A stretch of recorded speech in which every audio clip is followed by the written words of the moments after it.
All right, so let's get to it real quick. Let's talk about Sha'Carri Richardson. Need to talk about her for a minute, and everything that's going on right now. Kind of need to shift that focus on her. So, as we all know, she has been suspended for 30 days for the use of cannabis, aka marijuana.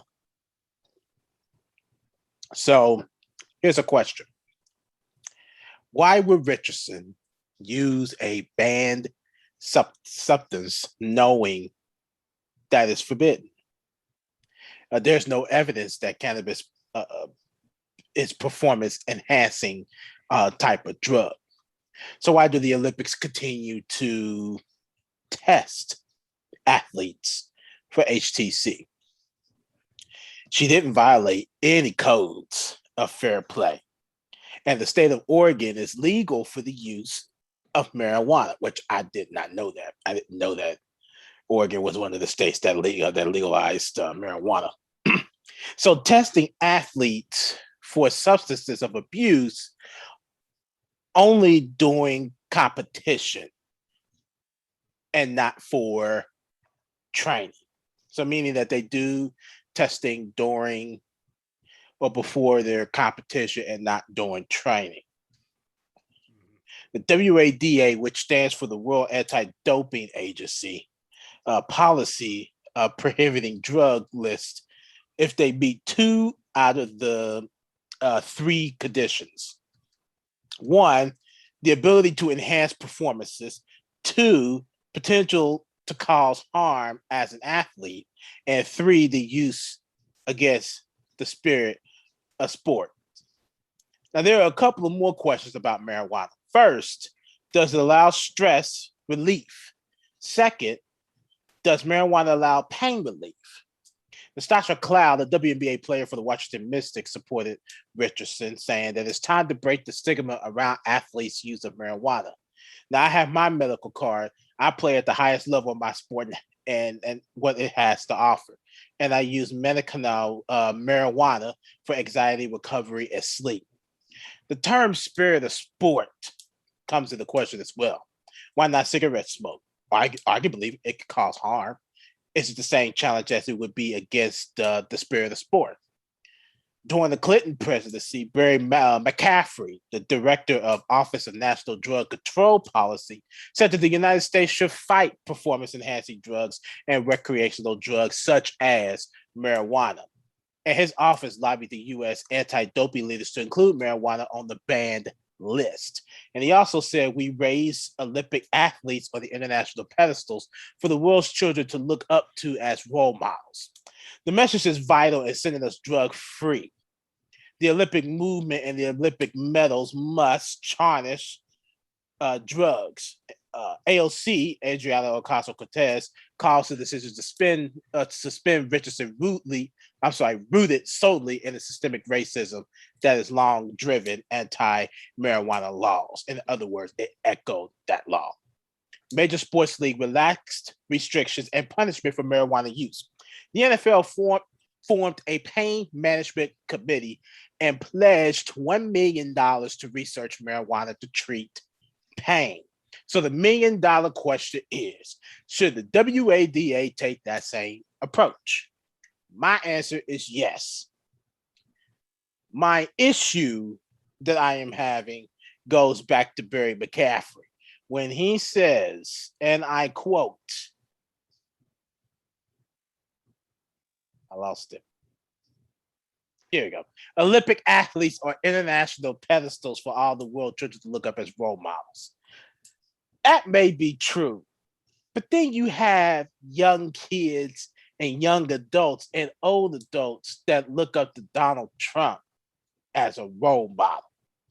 But you're worried about people with marijuana and steroids? You hear me? The hell? I I don't get it. I'm sitting here thinking to myself, role models in the athletes world of Olympics and them taking drugs to help them cope with some of the things that they're dealing with. You're worried about that, but not even concerned about people and role models of Donald Trump. I mean, this was back in 1998. I get that part. He said this back in 1998, but it just begs the question, why are you so concerned about athletes that is trying to cope with a situation that they may be facing and not worry about a guy that literally just started an insurrection? I don't get it. I don't even think that marijuana should be as big as an issue as it's being made. I just don't think so, because there's a lot of medical marijuana, and marijuana is something that, yeah, can be an overdose situation. Marijuana can be like not a performance enhancing. I don't think it would be. I don't think it would be performance enhancing. It's far more of, to me, taken away from that. But I don't see nothing wrong with miracle marijuana and why they can't take it. What do you think? Well, first of all, I agree with you in that question that you asked. I definitely agree with that. And secondly, the problem that I'm having with this is when you said medical marijuana. If medical marijuana and all these other marijuana weeds had caused an issue for performance enhancing, the NBA would have been and took that as a rule. Yeah. Period. NFL. NFL, I don't know. They relaxed on it. They relaxed on it.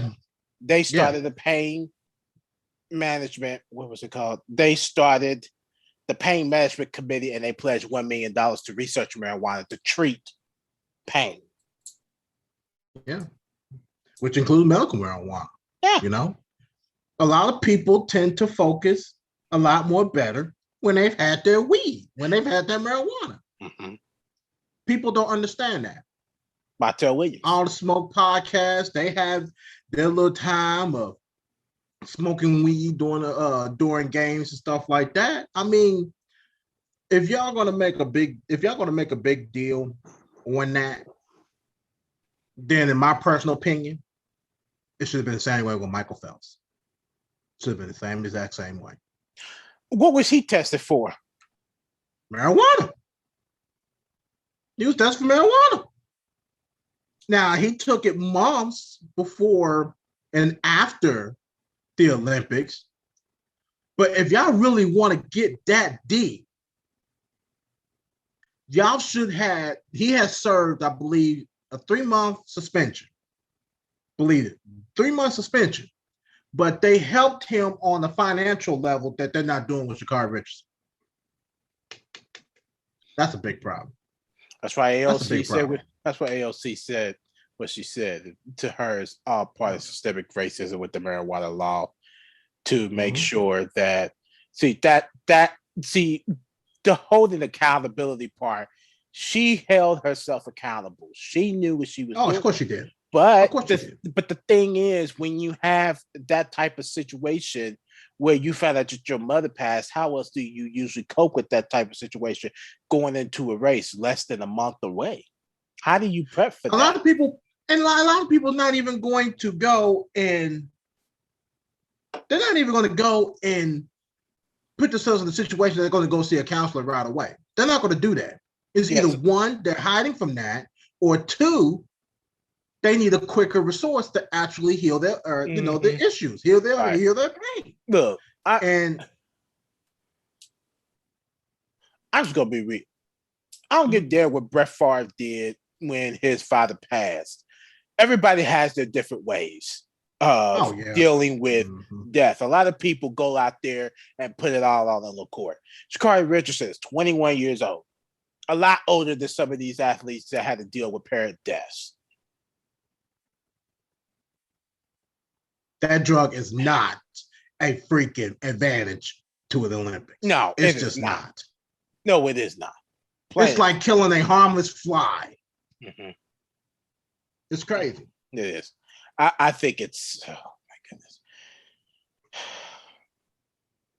There's so much that you have to think about in this society today when it comes down to little things like marijuana, how sports leagues deal with suspensions, and all of that stuff. It bears the question on how a lot of people get a lighter stint versus a heavier stint, right? Because of these marijuana uses. Right. See, times are changing. Times are changing so much where it's just like, you know what, that may not no longer even be an issue like how it was back in the 70s and 80s and 90s and things like that. So times have changed so much, and so much research has been put into certain things that make more progress less than none, which is why the NFL has moved up, and most major league platforms has moved up in a way that the WADA has not. Either that and that they have, or they just have it with her. One of the two. And that's the thing. And if they actually did what they're doing now, in that aspect of actually doing their research, doing their, trying to find resolutions and stuff like that, if people actually sat down and did that, being real, a lot of people understand Black Lives Matter. Oh yeah. Oh yeah. Because most people, and that's the thing, when most people, or Black people even at that, needs to cope at the end of the day of a hard work day or deal with certain situations, they go to those, recreational drugs. Yes, they do. They go to it. Yes, they do. It's a way of coping. It's a way of relaxing. It is a way to get your mind off of things. To me, it's a lot better than most Blacks going out and shooting on the street. Y'all worried about a drug, but they ain't worried about the guns. Yeah, exactly. Why are you so worried about the guns? Now, the drugs that you really should be worried about is the ones that connect to violence. You got cocaine, methamphetamine. You got these drugs that can actually connect to somebody going insane and using a gun and killing somebody. What marijuana gonna do? Unless you have marijuana and a temper problem. Excuse me. Oh yeah. Point blank. Period. That's just how it is. And it's crazy that it had to go, that they had to actually pull her from the Olympics because she tested positive for marijuana. It's crazy. It's crazy. It's sad. Well, a lot of people's like, rules are rules. You have to follow them and stuff like that. Yeah, I get all that. I get all that. And she got it too, but Yeah, and she's holding herself accountable. But the main problem that we're trying to get across here is that they need to do more research when it comes down to things like that. Kind of drugs. Yeah. What's not an advantage and what is an advantage if you're taking a drug or something like that. Right. They really have to do more homework on that. Right.